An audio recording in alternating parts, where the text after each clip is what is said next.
Hi, and welcome to Rebecca on your radio. You are listening on Local 107.3 FM, LocalFM.ca if you're listening on the computer. Today, we're going to do a show on astronomy. After this week's show, I'm actually going to be doing quite a few shows on politics. So enjoy the break, guys. So today, I have in my studio Chris with Astronomy by the Bay. Say hello, Chris. Hello. And so, got to come closer to the mic. Yeah, how's that? A little bit closer. That. One more time. How's that? Perfect, Okay. Perfect. And I also have Amelia and Matt, who are from a fundy. Okay, I'm going to mess this one up. Go, introduce your group. Our group, actually. I'm a member now, so. From the Saint John Astronomy Club. There you go. So Saint John Astronomy Club. So say hello, Amelia. Hello. Amelia is the star of our show. She's 14-year-old female, because this is Girl Talk Radio. She's making funny faces now. But everybody here knows I am all about female empowerment. That's pretty much the thrust of my show.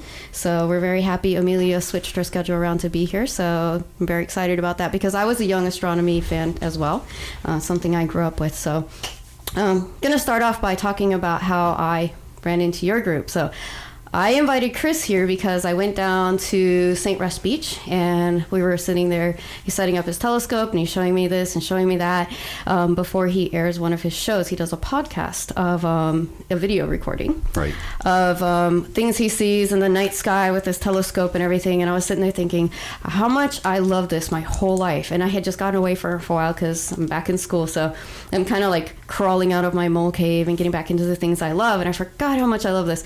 And he reminds me a little bit of Jack Horkheimer. Everybody who's a Star fan will know exactly who that is. I mean, nobody is Jack Horkheimer, but it's a lot of similarities. That kind of patient, really break it down so everybody understands what's going on. Very forgiving. Like one of the times I was out there and I was like, oh my God, is that Venus? Because I mean, it's a whole new sky for me. I'm not from New Brunswick. And everybody else was like, that's not Venus. What's wrong with? And Chris was like, no, well, see, that comes up then. And you were just like very patient and everything. So you understood that, you know, not everybody's familiar with the sky. You understand that wherever you are. And I thought that was really super cool. So because of that, I was sitting there, what was I doing? I think I was throwing out my coffee because everybody knows I'm like a chronic coffee drinker. I always have coffee in my hand. And I thought it would be super cool to invite you onto my show. Well, thank you for the invitation. Really appreciate it. Yeah, no problem. So that's why I invited you on the show. So tell us a little bit. We're going to start off with you. What got you into creating Astronomy by the Bay and then doing the video cast that you do? Because I've sat there and I've watched the response from people. Mm-hmm. And you make it possible for people who can't get out, maybe because their kids are too little in the night air, it's colder, or their schedule or whatever. Because I noticed a lot of people were clocking in from work. So yes, they were at work and they would be using their phone, which I thought was very cool. Mm-hmm. Or from other parts of like Toronto or down the States, Wisconsin. Right, exactly. So what gave you this brainchild to do Astronomy by the Bay and then to share it the way you have? There's a gentleman by the name of John Dobson who was probably my inspiration. Okay. John was a monk in China, and his family moved to San Francisco back in the, I guess, the early 40s. And they set up shop in San Francisco, and at that time, I guess it was just after the war, a lot of ships were coming back and being scrapped. Okay. So he had a friend of his take a porthole out of a ship, and he took that porthole and ground it down into a mirror shape and coated it and built his first telescope for $7.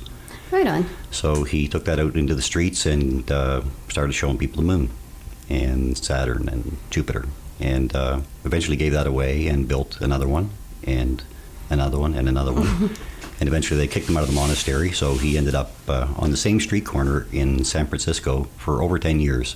Okay. Just offering people, passersby, a view of the moon. Now, the moon you can view from anywhere. You don't have to be in the dark site. You can pick that up from New York City. So his passion was to be able to show everyone he could what's all around us. Okay, yeah. And that's where I got my inspiration for doing Astronomy by the Bay. I was involved through the local Saint John Astronomy Club. I have been now for about 10 years. But I wasn't getting enough satisfaction of getting out to the beach or getting out to places where people were and setting up and offering them the same views. And how long have you been doing Astronomy by the Bay? I'm in my second year now. Okay.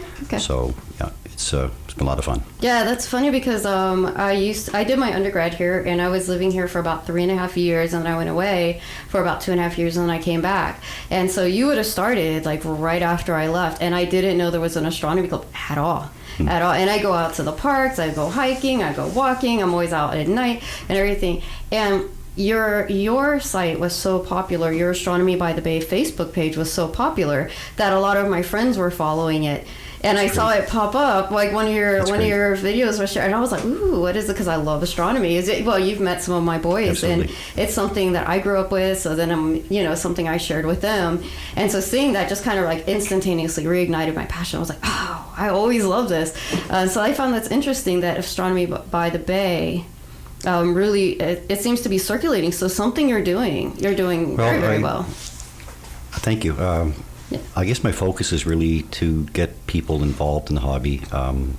Look, everybody looks up in this night sky and wonders what's that bright spot out there. I mean, I've seen it there a few nights now in a row, and I've never really seen the moon. And I mean, you can view the moon with just binoculars. You don't need a telescope. Yeah. But in the location where I'm at, I have a lot of people that are just walking the beach in the evening, and especially this time of year. Now, there aren't a whole lot of people that are down there in January, February, for sure.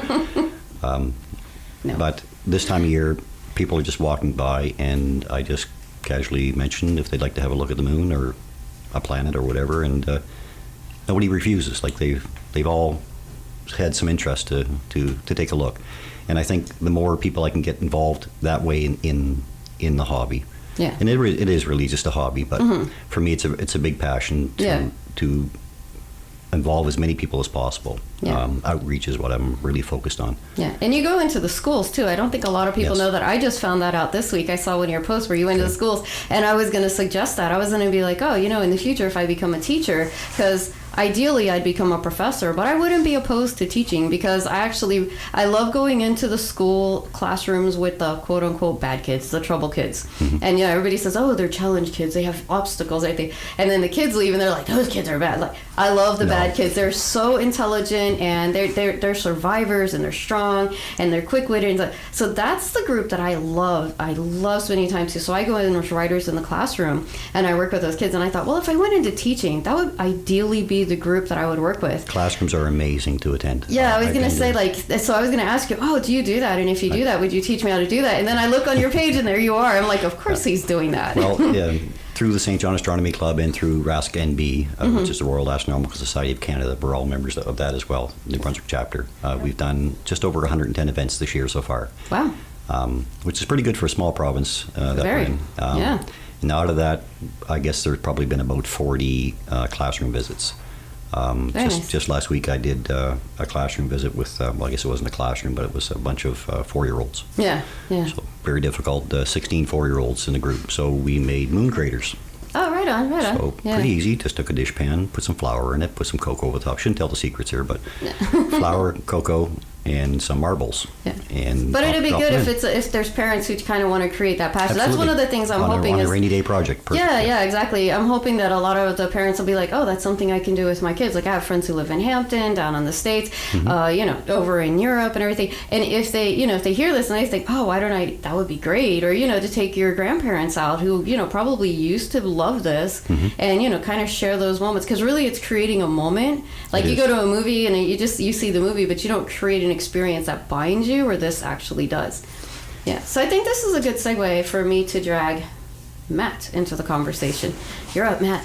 So, Matt, introduce your group a little bit.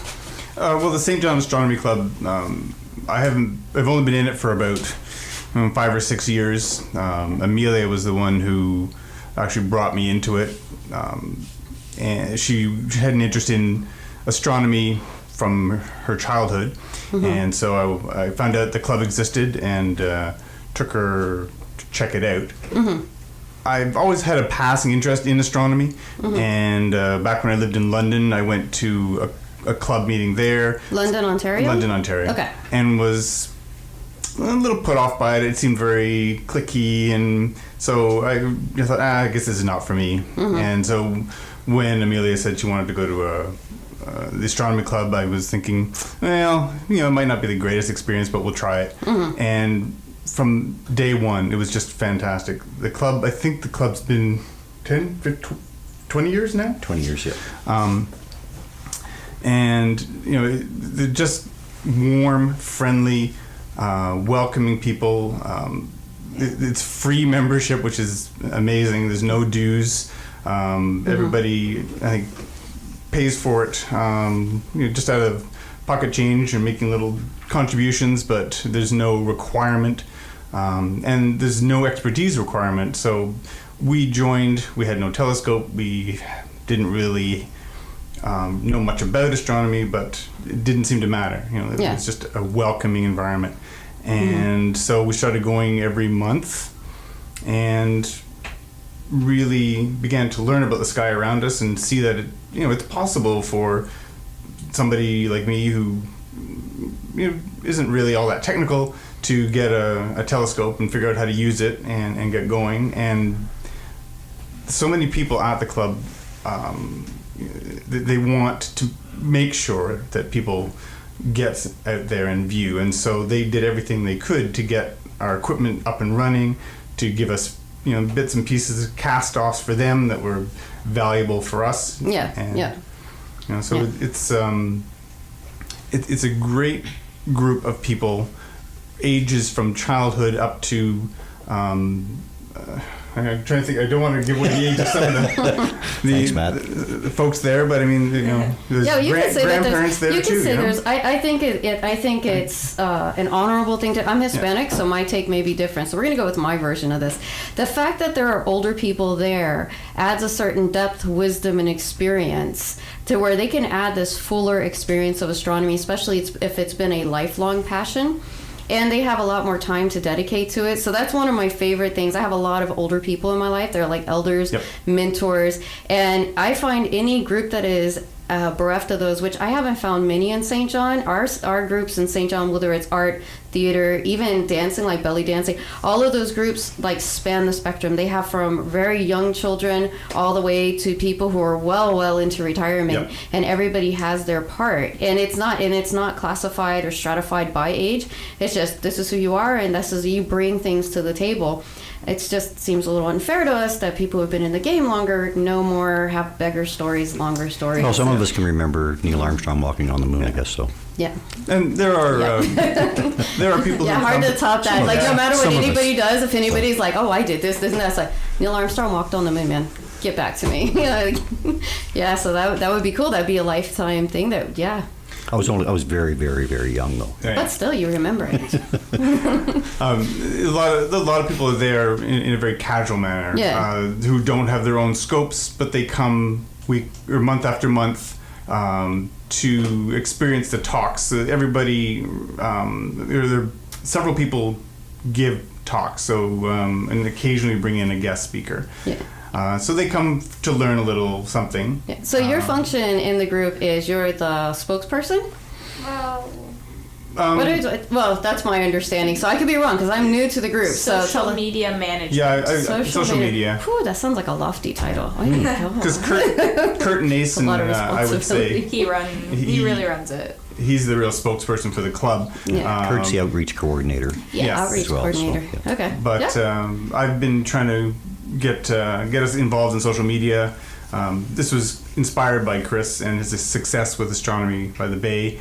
We thought, let's try this for the club. Let's expand our Facebook page, our Twitter. Let's get on Instagram. Let's get on YouTube. Let's revamp our website. Which is kind of reaching out, I would think, to a younger audience. And it's because I'm 47, but I tend to run with the younger crowd because I'm back in school, right? You go to retraining. And as your friend base expands downward, right? So they're younger, they're energetic, and they introduce you to these new things. But I find now it's easier for me to kind of get in touch. Like I said, that's how I found Chris, was through social media. So yeah, I can see that. It's difficult to cover all the social media channels.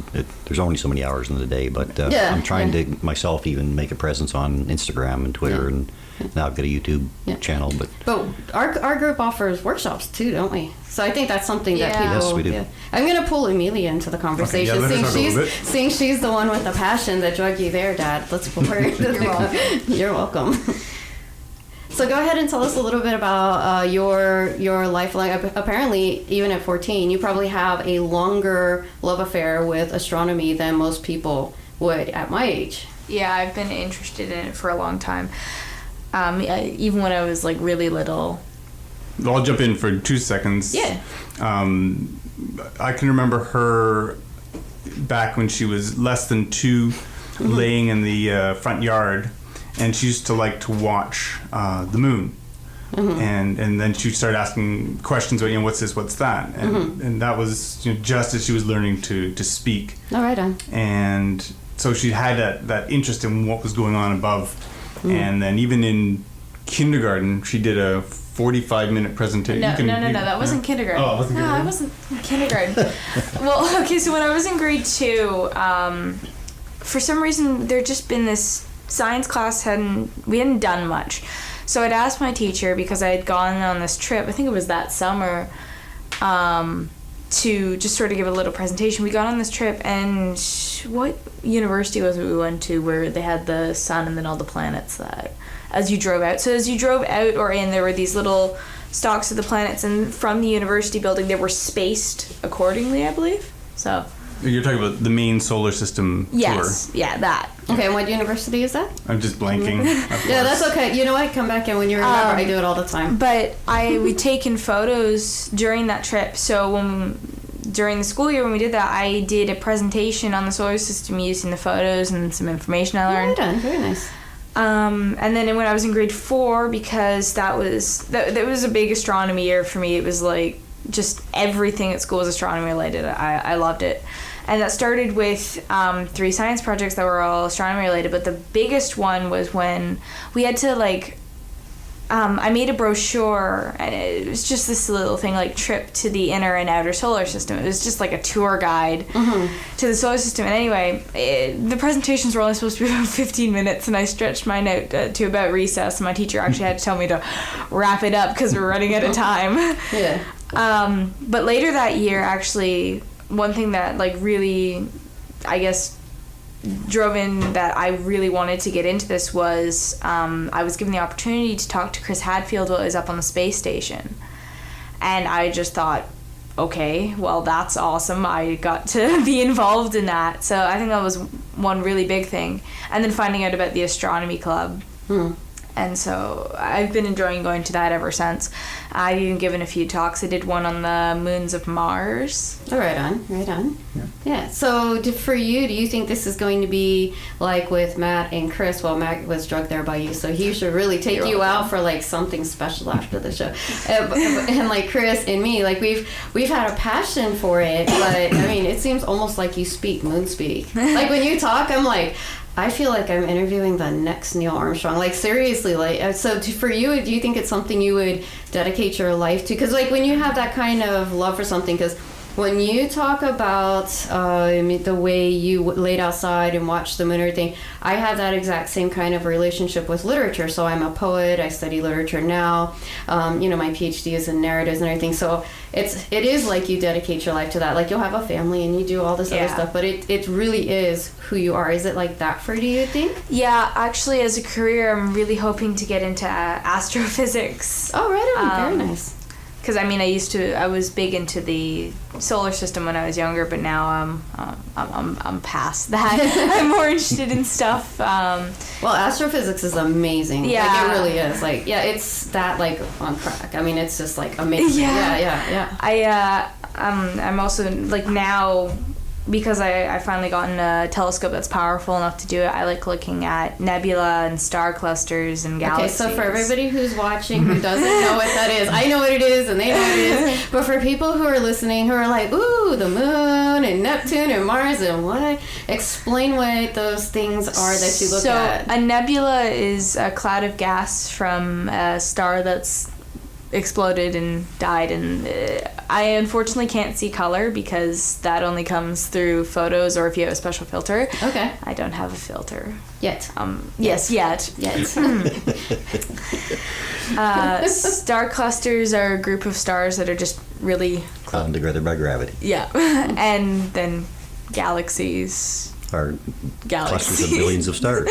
Yeah, just very massive star clusters, I guess. Okay, so I met you and your dad, Matt. So I met Amelia and Matt my first time out. So I showed up. I had my little bitty camera. They're like, bring your camera. You can take pictures. Didn't happen. It was cloudy. And I was like, yeah, every time I show up somewhere, there's cloud, there's rain, there's fog, there's just something. Oh, no, right? that's just when you do astronomy in Saint John. Oh, okay. That's just astronomy in Saint John. I always make these jokes, like if my friends are going to like a downtown concert or something, I'm like, if I come, bring your umbrella. So I always say, I'm coming. They say they can tell when the clouds roll in. They're like, Rebecca's on her way. So I showed up and I got to meet you guys. You were very welcoming, very warm, just like what Matt described. Started a really good chemistry, and then I came to the next meeting. So I've been to one meeting, I missed one. I showed up the day after. And so I was like, I walked into, so I'll tell everybody where we all meet. We meet at Rockwood Interpretation Center? The Interpreter Center. Yeah. Outside the duck pond. And we would be able to find your group on Facebook. So yours would be called... Where would they find you on Facebook? Saint John Astronomy. Okay. SJAC.ca is the website. Yeah. Okay, perfect. The website, yeah. Okay. Go to Facebook and jump off from there. Yes. Yeah. But you can find us, whatever your medium of choice, just look for Saint John Astronomy Club and you'll find us. Perfect. Yeah. So, and then on there, it posts when the meetings are and where. And you can borrow. So these are the things I discovered. I feel like an investigative reporter now. You can borrow telescopes if you don't have one. They have binoculars. For free. Yeah. For the month. Yep. And they'll may even feed you cake. That's what happened the first time I went. I was like, I love them forever. They had cake. And it's just a really good time. People come up, they talk to you, find out what your passions are, what your interests are. So, yeah, I really encourage everybody to show up. So if they wanted to find out when the next meeting was, can you tell them when the next meeting is? It's the first Saturday of every month at 7 o'clock. First Saturday. Except Next for month, July. except for July. Yeah. It'll be this second Saturday because the first Saturday is Canada Day. Yeah. So this would be the time I come Johnny early, right? So I'm glad I asked. Yes, I showed up on Sunday and the guy was there. Oh yeah, they should be here any minute now. So yeah, I was a day late. So I was like, shucks. Okay, so you show up, people give you an introduction and they'll lend you a telescope or binoculars. They'll tell you how to use it. You can go down with Astronomy by the Bay and meet with Chris at St. Russ Beach, which you also have a Facebook page. Yes, I do. Yeah. And you do let everybody know when you're coming out to set up. I post on my page every time I go out, yes. So people can, if they like my page, then they can follow what's happening, not only with my page, but what's happening with our local club as well. Right so on. any new events coming up, like Paul's event is next Wednesday. This coming Wednesday. Okay, tell us a little bit about Paul's event. Okay, so Paul Owen is... Oh, you know what? Before we get into that, it's halfway. We're already halfway through the show. Wow. So I'm going to do my station ID. I'm going to play a quick song so we can take a little break. You bet. And then we'll come back and we'll talk about that and then all the fun stuff we can do together under the stars. And welcome back. This is Rebecca on your radio, 107.3 FM. Joined in the studio today with Chris from Astronomy by the Bay and Matt and Amelia from the Saint John Astronomy Club. We got it that time. So we were just about to start talking about some of the workshops that we have. So we're going to talk about one of our favorite guys. His name is Paul.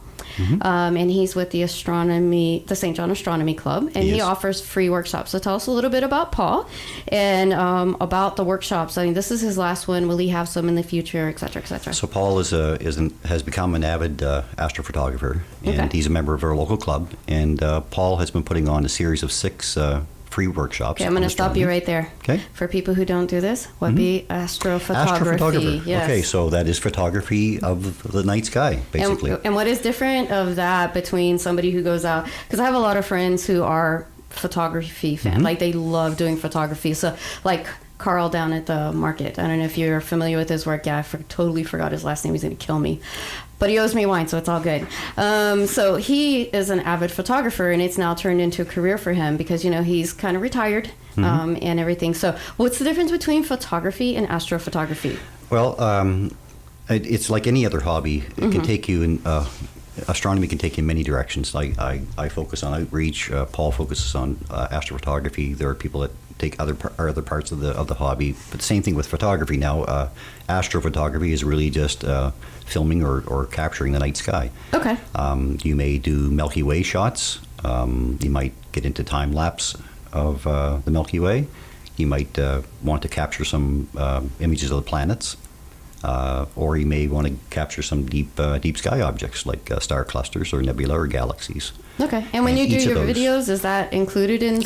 Well, with the videos, all I'm using is I'm going on Facebook Live. Okay. And I just use my cell phone.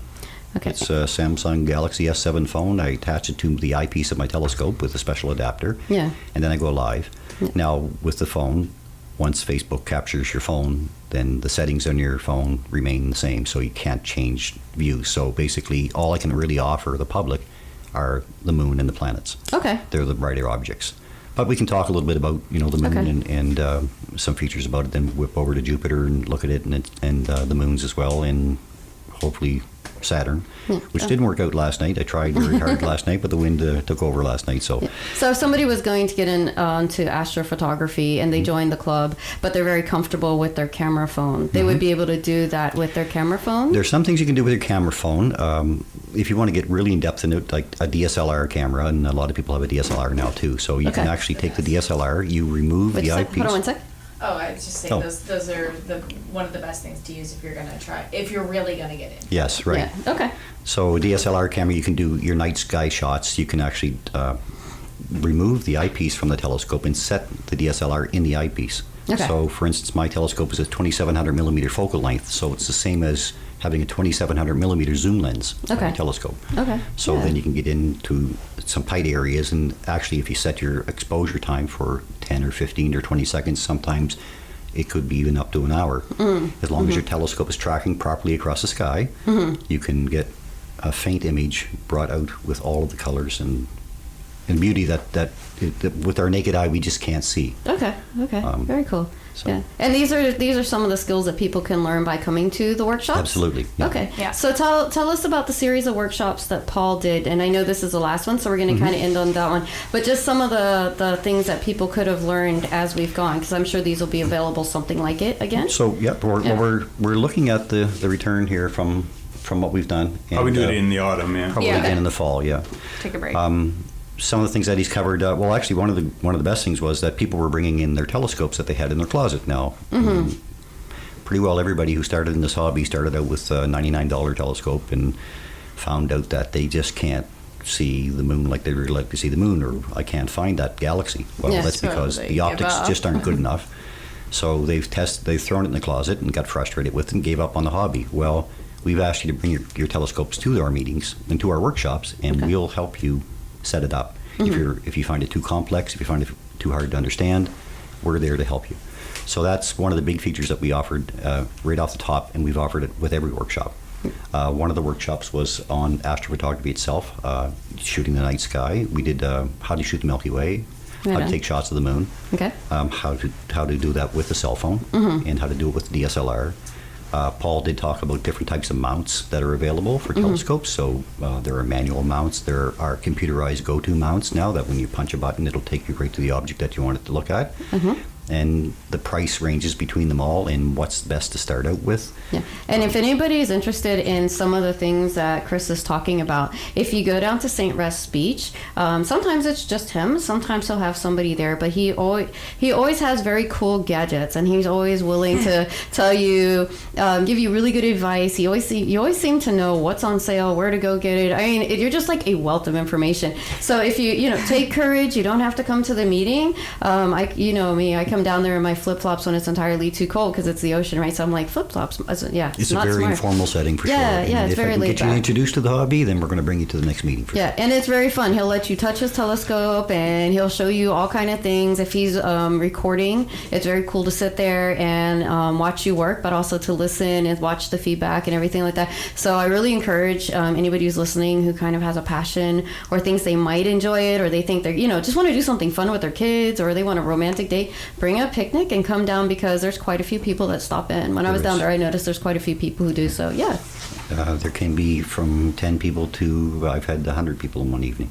Right on. It just depends on the weather and what's happening that night. If it's a nice clear night and people are out walking the beach, sure, I'm going to have lots of activity. So So Paul has another workshop coming up. What is the workshop that he has coming up, and when is it? Yeah, so the last one is going to be June 14th, Okay. next Wednesday at between 6:30 and 8:30, and it's actually the wrap-up of all 5 previous sessions. Okay. So if anybody happened to miss one of the previous workshops, then you can come to this one and you should get the data or the information that you're looking for. Oh, fun. So Very good. we'll talk a bit about the night sky, what type of software programs are available to easily find your way around the night sky. Everybody has a phone now. There are lots of apps that you can just hold up to the sky and see the object that you're. Isn't that amazing? So, yeah, Yeah, you technology didn't has taken just us like hold to it so up and far. it'll tell you where to go. And we'll talk a bit about photography, I'm sure. We'll be talking about different types of mounts. So I guess it's just a combination of everything that we've covered so far. Matt, would you like that? Yeah, and if you have your own scope, this is a great opportunity to bring it in and learn how to use it.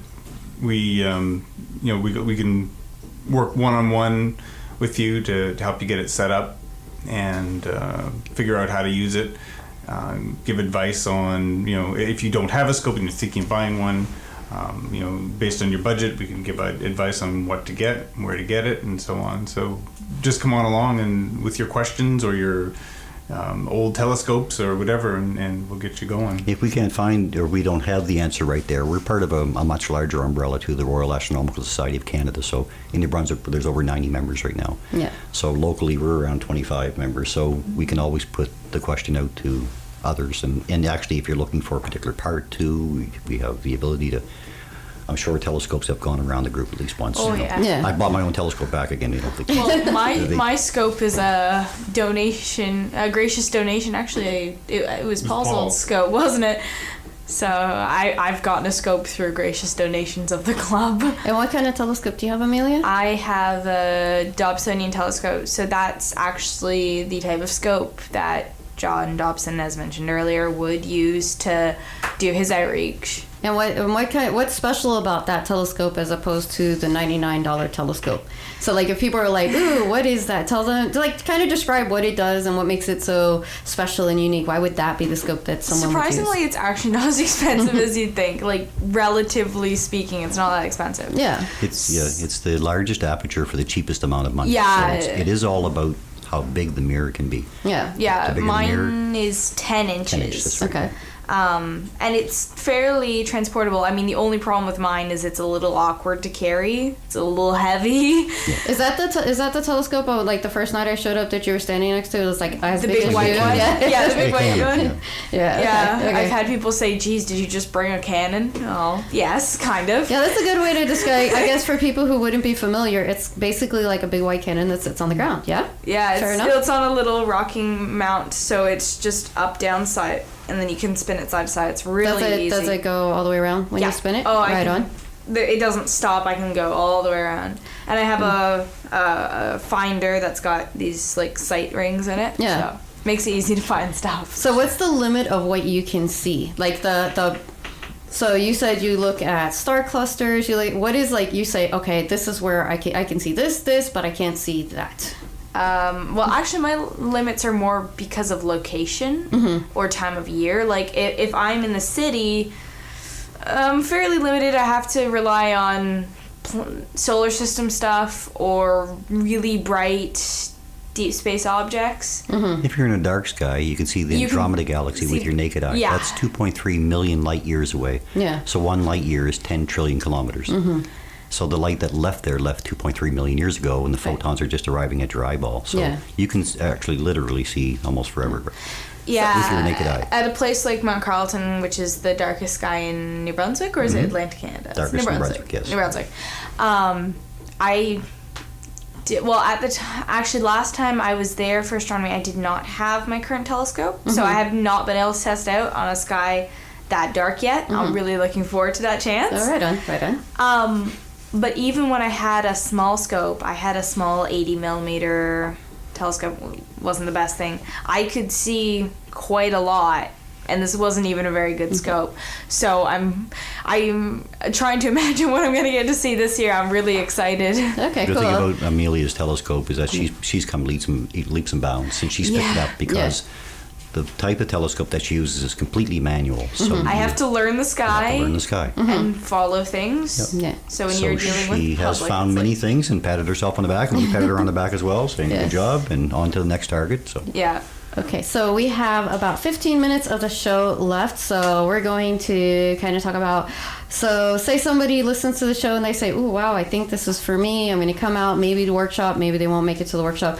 What other events can they look forward to this summer if they wanted to get? Because I know a lot of clubs, they just operate in the winter. And then the summer they die out. Well, that's when people's time frees up. So, and I know it's different with this club. So, summer's coming. What kind of things can they get to? And I will post the link to both of your Facebook places. So, don't worry, guys. If you can't find pen and paper, I'll get you the information. Go. Yeah, I was going to say the Saint John Astronomy website, we have a list of all the star parties coming up this summer. So what's a star party? So a star party is a camping gathering in a dark sky location where there's no light pollution, and astronomers from all over the area, so as far, Maine and Quebec, New Brunswick, Nova Scotia, PEI, all gather Newfoundland.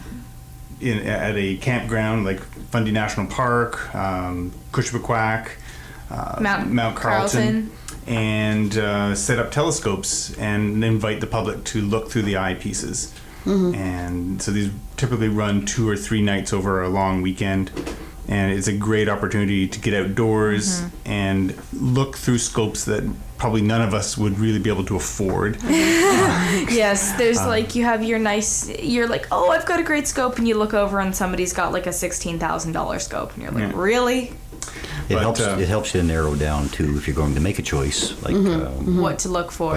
And there are people there who can really help you make a choice. So. And locally, we're going to have events probably at the Rockwood Park, Irving Nature Park. The Irving Nature Park. There's always is it only in the fall, or is it also well, we're working on a date right now, okay. So nothing can be announced at the moment, but we're working on something soon, hopefully, for the fall. There is a National Star Party across Canada on July the 29th, I think it is. They're having a National Star Party. So. Yeah.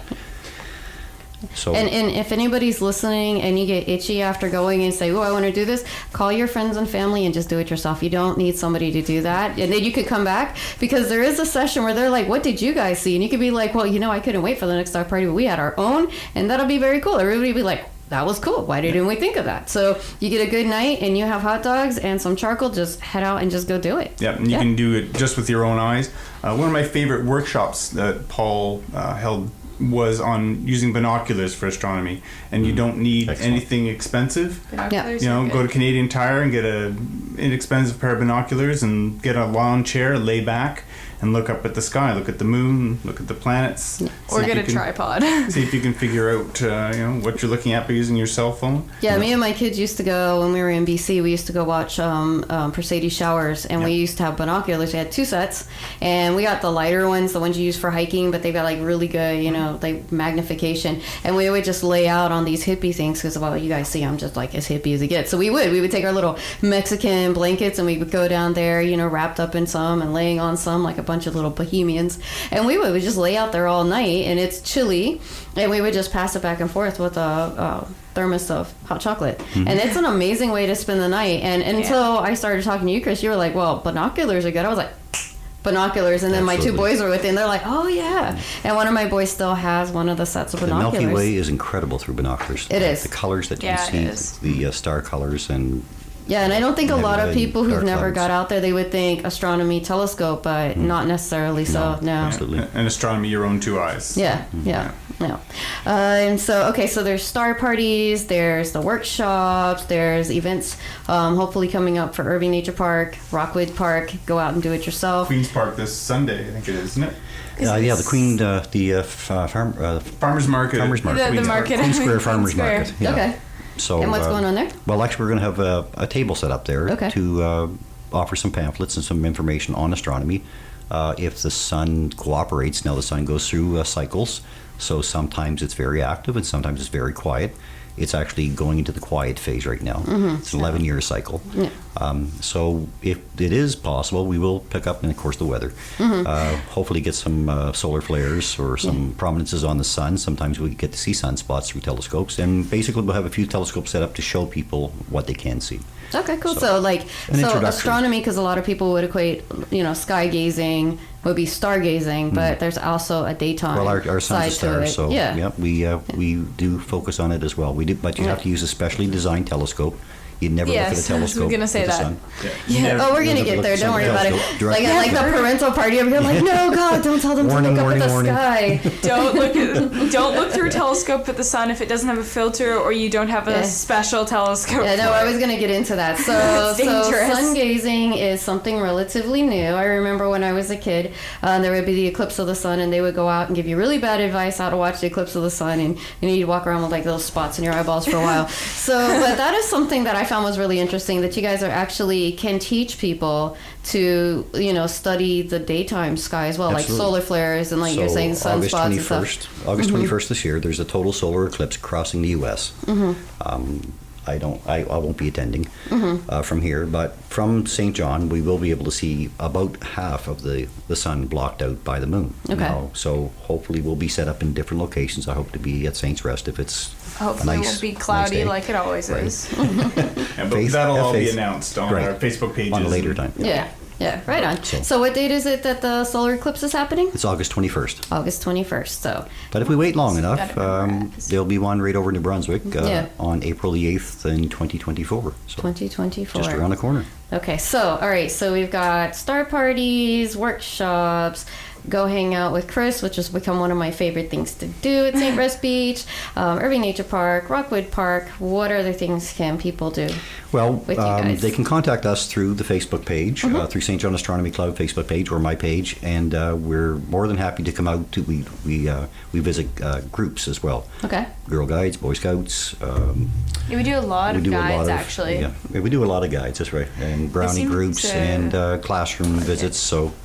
All of those things can be, all they have to do is send us an email and tell us what they're interested in, and we can set it up. So we said we've done 110, I think it's 110. I think it might be a little bit more now. I think it might be 115 by now.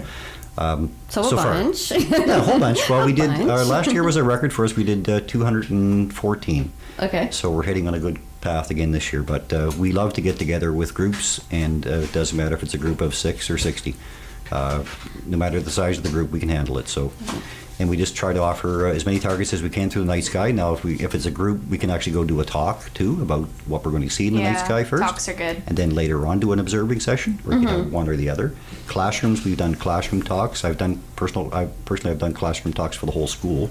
Yeah. At once. And I'm curious, Amelia, do you go on any of these public things? Yeah, ones Everyone? that aren't during the school day, I'll go to everyone that I can. So ones that we have at night, like I've gone to as many of the guides ones as I can. Right on. What were all the ones we've done out in Norton, like the ones at the daycare center there. Amelia's our young voice to let people know that, yes, this hobby it's not is just for old people. Well, I find you're unique, and I keep trying to pull you back into it because you're the only other girl here. But one of the things I noticed about the astronomy group when I went is a lot of females. Yeah, a lot of women, and I think a lot of women listening say, "Oh, I don't know if that would be for me. Am I going to be outnumbered or anything?" Yeah, a lot of chicks, a lot of girls. First, but and I was also when I first came, it was a little different, so it was a little less balanced. Just a couple years ago, and I was also the youngest one there for probably 2 years at least, until we had someone who was regularly coming who was younger than me.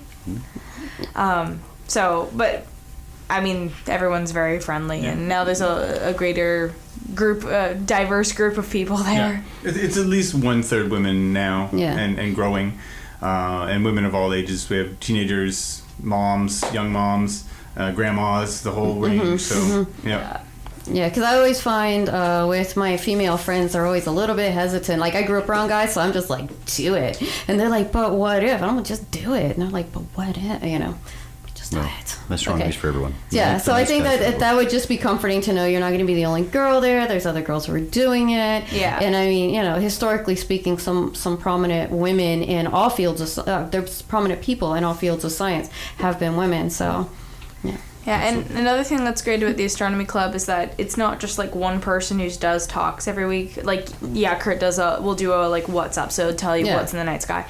But just members of the club will give talks on something they're passionate about. So that's always really interesting because you'll get to see things from different points of view, or you'll learn new things, or you'll see what people are building. Yeah. Like one of the guys there, I think he's got something new built every month. He's building a radio telescope right now.